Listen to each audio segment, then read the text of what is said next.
Election order copy, epic card తీసుకొని first polling officer దగ్గరికి రావడం జరిగింది. గొడుగు Pratap, part number 225, serial number 303. అతని యొక్క సీరియల్ నంబరు, పార్ట్ నంబర్ని గుర్తించినటువంటి మొదటి పోలింగ్ అధికారి అతని యొక్క సిగ్నేచర్ని ఫామ్ ఎనెక్సర్ 5లో తీసుకోవడం జరిగింది. ఎనెక్సర్ తీసుకున్న తర్వాత అతనికి ఓటు ఇష్యూ చేయడం జరుగుతుంది. ఎనెక్సర్ 5లో ఎలక్టర్ సంతకం చేయాలి. ఎడమ చేయి చూపుడు వేల మీద ఇండిలిబుల్ ఇంక్ వేయడం జరుగుతుంది. అక్కడ తర్వాత మూడవ అధికారి దగ్గరకు వచ్చిన తర్వాత పార్లమెంటుకు సంబంధించినటువంటి 3 ఫామ్స్ ఇవ్వడం జరుగుతుంది. 3 ఫామ్స్లో 13A, 13B, 13C 3 ఉంటాయి ప్రధానంగా. 13B small cover, 13C big cover. Postal ballot paper మీద ఉన్న సీరియల్ నంబర్ని డిక్లరేషన్ మీద వేయాల్సి ఉంటుంది. బ్యాలెట్లో క్యాండిడేట్ ఉన్నటువంటి మనకి ఇష్టమైన క్యాండిడేట్ ఎదురుగా టిక్ కానీ క్రాస్ కానీ మార్క్ చేయాల్సి ఉంటుంది. టిక్ కానీ క్రాస్ కానీ ఏదైతే క్యాండిడేట్ ఉన్నాడో ఆ క్యాండిడేట్ ఆ గడిలో మాత్రమే, పక్క గడిలోకి పోకుండా ఆ గడిలోనే మాత్రమే టిక్ కానీ క్రాస్ కానీ చేయాలి. వేరే బి స్మాల్ కవర్లో ఉంచాలి.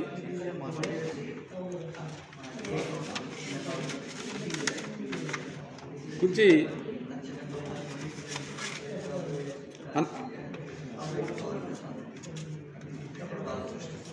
సిగ్నేచర్ ఉందో లేదో కంప్లీట్గా చూసుకున్న తర్వాత ఆర్ఓ గారి అడ్రస్ చూసుకున్న తర్వాత ఓకే అనుకున్న తర్వాత ఈ బ్యాలెట్ బాక్స్లో కంప్లీట్గా ప్లేస్ చేసేయాలి. 4వ అధికారి మళ్ళీ మనకి అసెంబ్లీకి సంబంధించినటువంటి పత్రాలు ఇస్తారు. ఈ పత్రాల్లో ప్రధానంగా మనకి డిక్లరేషన్ ఒకటి, బ్యాలెట్ ఒకటి, cover small cover, big cover మళ్ళీ ఇందాక ఎలా ఉన్నాయో అలానే ఉంటాయి. ఈ కవర్లలో మళ్ళీ నెక్స్ట్ మనకి గెజిటెడ్ ఆఫీసర్ దగ్గరికి వెళ్తే గెజిటెడ్ ఆఫీసర్ మన సిగ్నేచర్ తీసుకుంటాం. గెజిటెడ్ సిగ్నేచర్ స్టాంపు 2 కంప్లీట్ అయిపోయిన తర్వాత ఈ డిక్లరేషన్ ఒకసారి మనం చూసుకొని దీని ఇట్లానే నచ్చిన అభ్యర్థికి ఎదురుగా టిక్ పెట్టడం లేదా క్రాస్ పెట్టడం, అంతేగాని మిగతా సింబల్స్ తోటి ఏం జోలికి వెళ్ళొద్దండి. ఓన్లీ టిక్ కానీ క్రాస్ కానీ పెట్టాలి.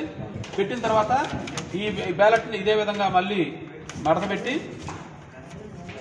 ఈ బ్యాలెట్ని తీసుకెళ్ళి మనకి 2 కవర్లు ఉంటాయి. స్మాల్ కవర్లో ఈ బ్యాలెట్ ఉంచాలి.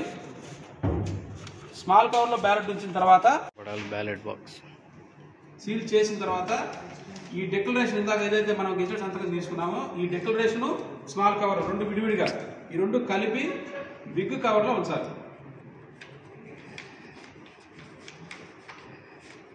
బిగ్ కవర్లో ఉంచిన తర్వాత ఈ బిగ్ కవర్ను కూడా మళ్ళీ సీల్ చేసేసేయాలి. సీల్ చేసిన తర్వాత ఫ్రమ్ డాష్ అని ఉంది ఇక్కడ. ఫ్రమ్ మనకి ఇక్కడ 97 నర్సాపేట ఏదైతే అది నర్సాపేట రాసి ఇక్కడ క్యాండిడేట్ యొక్క ఫుల్ సిగ్నేచర్ చేయాలి.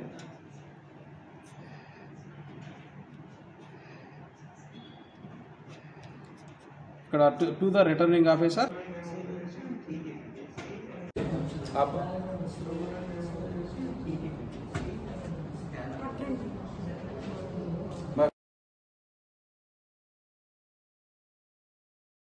of water and the in charge of register of water.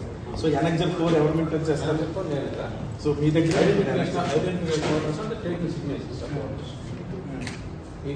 రెండు కూడా మీరే చూస్తారు.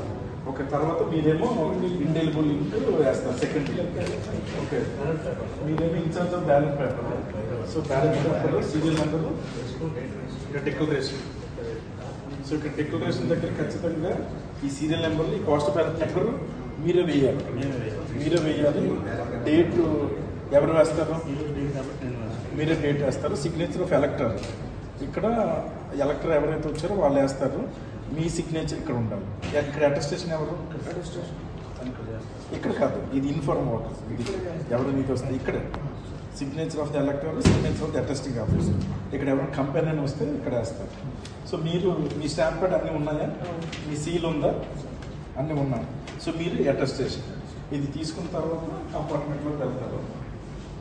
కంపార్ట్మెంట్లో మొత్తం ఓటింగ్ అంతా వేసిన తర్వాత బయటకు వచ్చి గమ్ము అంటిస్తారు. సో గమ్ము అది అంటించిన తర్వాత ఇక్కడ బ్యాలెట్లో వేస్తారు. అంతే కదా.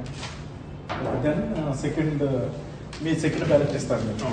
ఇది సెకండ్ బ్యాలెట్ ఓకే. ఇది కవర్ ఇందాక డిక్లరేషన్ సేమ్ ఇందాకలాగే మళ్ళీ డిక్లరేషన్. మీరు సెకండ్ గెజిటెడ్ ఆఫీసర్,